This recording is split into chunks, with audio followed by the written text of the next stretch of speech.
Time for the most likely final episode of Power Rangers Beast Morphers, episode 42, Source Code.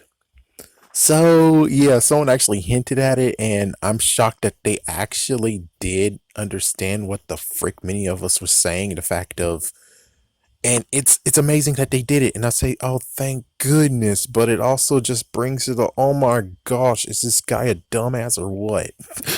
So, anyways, we get the opening of what they're gonna do now is try to blast Evox until he is no more. So they got the blaster that was previously made. They're gonna bring other blasters and they're just gonna blast freaking Evox. They lower the shield, they blast, and then eventually a second blast happened. Evox actually decided to go right into the computer, save himself, and then all of a sudden now he's able to actually transfer himself within the network. Dang it. So basically, he was just going all over the place and they were just destroying computers to make sure he can't actually access stuff. And then it turns out he actually goes to one certain place, Nate's, well, basically the vault, aka Nate's lab. So it is revealed to us that freaking Evox is Venjix from RPM. I would have preferred you started that in the very beginning in the first damn place. But it gets very, very stupid now where it's like, good idea, but you make freaking Venjix look like a dumbass. Like I just threw down my phone. So here's the reason why he looks like a dumbass. So you're telling me that the crossover that happened with Samurai and RPM, the Red Ranger morphed, and your sorry ass didn't even do anything to get the fuck out of the morpher? I'm sorry, but it's true where it's like, what you should have done, dumbass, is as soon as you got freaking, I think his name was Sky, but don't quote me on that. But what you should have done was basically you needed to escape. You know, as soon as the thing that he touched, which apparently he touched the cell, the subway station. So if he touched the subway station and he morphed that way, he morphed on that. Then that means that the subway station he would have went in the subway system because he was able to escape the Red Ranger's morpher, and then he goes right into whatever until he actually plans to strike. So he actually had years to freaking think of this plan. Instead, he was an idiot and he allowed the Red Ranger to morph, and he never did anything after that, and then he stayed dormant in the freaking briefcase. Not to mention Super Mega Force RPM was there too, so it was like, are you an idiot or what? And it's like even the second chance to get out of the freaking morpher. The fuck. The fuck. It gets stupid. I'm sorry. It gets very stupid where it's like, oh my goodness. This is kind of as messed up as freaking Lord Zed and Rita Repulsa's child. It's better executed, but sadly, you make him look like a dumbass. You needed to write even more stuff in this to make him not look like an idiot because he was able to escape. And instead, there's no freaking damn way he was able to figure out, if I stayed in a morpher, eventually someone is going to do something stupid and I'm able to get even more powerful. Yeah, that's wishful thinking, which basically right here is basically coincidence. So it turns out that Nate, as a younger kid, actually, well, as a kid, actually looked through all the morphers, tried to access stuff, and then all of a sudden he decides to drop chemicals into a morpher. What the frick? I think he did all of them, which is like, again, what the frick? So he dropped snake DNA and also Morphex into the Red Ranger's shift morpher, well, the morpher for RPM. And that which created Evox. Evox was able to escape, and then there we go. And that's exactly what the fuck happened. But still, Evox looks like a dumbass idiot. So Evox, aka well, Venjix looks like a dumbass idiot. But either way, he's able to walk out now, and now he's going to do some stuff, which basically means that he was half complete? Question mark. I don't know. You're gonna have to explain this even more. Okay, so basically they all got knocked down. Evox walks. Yeah, he is walking. So yeah, he's actually now breaking out. Ben and Betty decides to actually try to be heroes, and of course they got tied up. Of course.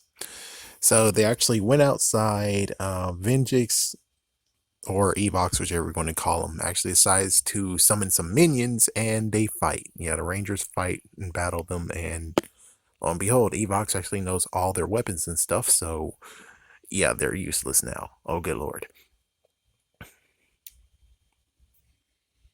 Then basically now Nate got hit the worst. And as soon as he got hit the worst, well, it just took a toll on him. I mean, it's just like how Mojo Jojo actually created Powerpuff Girls. It was that freaking thing. uh, so basically, now we have Nate, who is really soaking and feeling very bad about himself because he just released Vengeance into this world, which personally for me, it's more the fact of, dude, Scott, his name was Scott.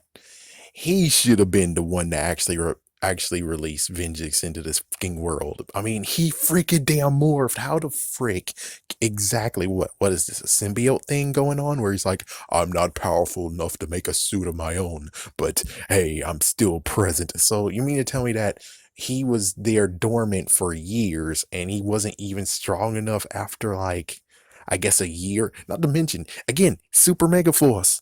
He was in the Ranger Key. He could have freaking damn escaped some damn how. I'm sorry, but no. It was either freaking Scott's fault, Gosei's fault, or Gosei's fault. that's it. That's it. It couldn't really be Nate. Doing this is too much of a stretch, being like, well, someone's going to have to actually say something about how he was not strong enough to escape. The fact that he was like 1 gig left or something to where he's like, he wouldn't actually have made it. But since no one said it basically makes it believe that he was decently enough able to actually transfer out of the damn morpher as soon as Scott morphed and came into freaking samurai.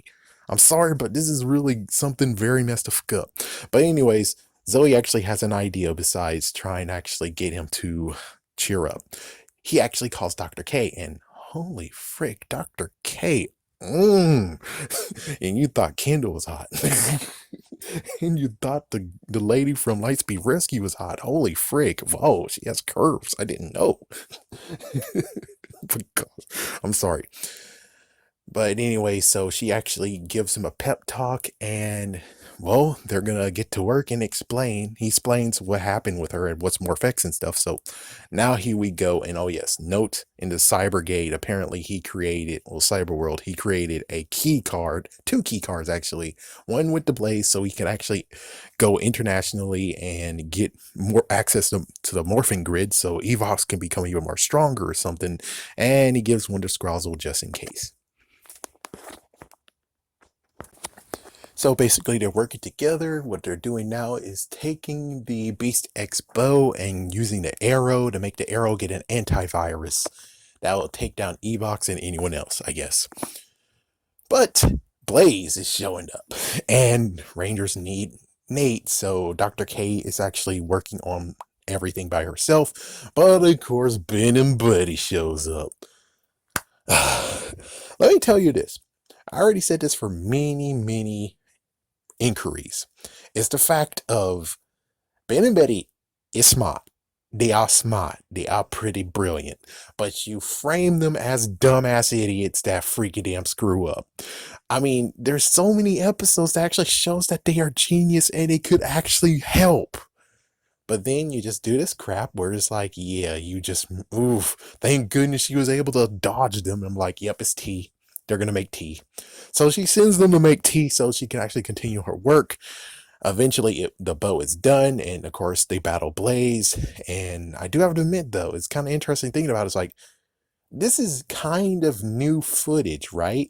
So maybe it's new footage, maybe it's not. Either way, if it was new footage, couldn't we get better blades? I mean, these blades look kind of wimpy when it comes to Beast X mode. It's like they kind of need to have a better looking blade or sword that they can use when it comes to Beast X mode. I'm just saying. But okay, whatever. It's like, okay, whatever, frick it.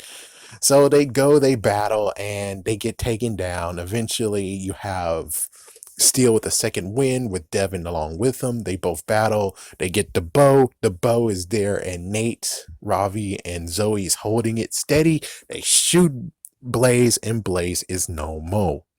But of course, well, Scrozzle was doing something because he was the backup plan. Makes sense. So basically, they come back. They have to say goodbye to Dr. K, and the T shows up. That's cool. And she says, "You can be in my lab any day," which is like, well, if they're doing that type of thing, yes. If they're doing something else, it's 50% yes, that's good, and 50% damn, that's bad. It's like, it's kind of funny how it's like, you know how she can handle them because she has Ziggy. She had Jen and Gemma. Those guys, I'm pretty sure she's actually able to handle these two, which is like, yeah, it's just training. It's too bad Ziggy is not with her, though. It would have been nice to have him. Yeah, let me just, fourth wall breaker here is the fact of apparently Ziggy and Dr. K was actually a thing. The actors who played them were actually together, but apparently they broke up, which, whatever.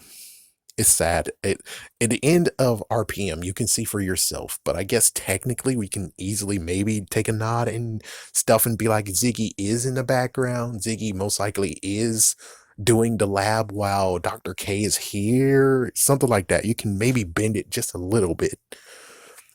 But of course, they get the nice little thing from Evox saying, "Hey, sup, guys? I just hacked the whole entire thing. You didn't notice Crozzle went to one of your places, and now I have the morphing grid under my control." So you guys just told yourself, it's like, yeah, Cat Lady Owlboy, you just told on yourselves that it is internationally known. It is internationally made. So that means that technically my pitch of Blaze and Roxy can have maybe a little small mini series of where there are the Green Ranger and Black Ranger. And because, well, Morphex is all over the place. That means that there are more times where he easily could be like, oh, well, Roxy's battling the Rangers. Meanwhile, Blaze is somewhere else. Oh, what the fuck? Or he sends another Gigadron somewhere else because, well, the Rangers can't check the whole entire place. They don't actually travel anywhere, meaning that, yeah. So it's like, yeah, you would figure they have more protocols. Thus, they have special ops Rangers, which makes sense why Blaze and Roxy aren't truly seen in this whole entire series after they get revived. We see them a little bit, but I kind of would have preferred, why not make them Rangers too? Secretly Rangers. And then that means the episode before this one would make more sense because they'll listen to Blaze, because it turns out that, oh, the commander will just now say, Blaze is a Ranger, okay? Blaze is a Ranger. He was a special secret Ranger that we decided to bring back. And Roxy is also a Ranger too. What the fuck, Mom? It's like, yeah, I'm sorry, but we did train them. Why are we going to put our training to waste when we could use it? And of course, hey, Hasbro, you got 2 more figures to make. Make that money. Make that money. Make that money. Make that money. It's like, yeah, just saying. But anyways, so no, this is not the final episode. Next week is the final episode. My bad. But anyways, here we go. This is the end game. Let's see what they have in store for us.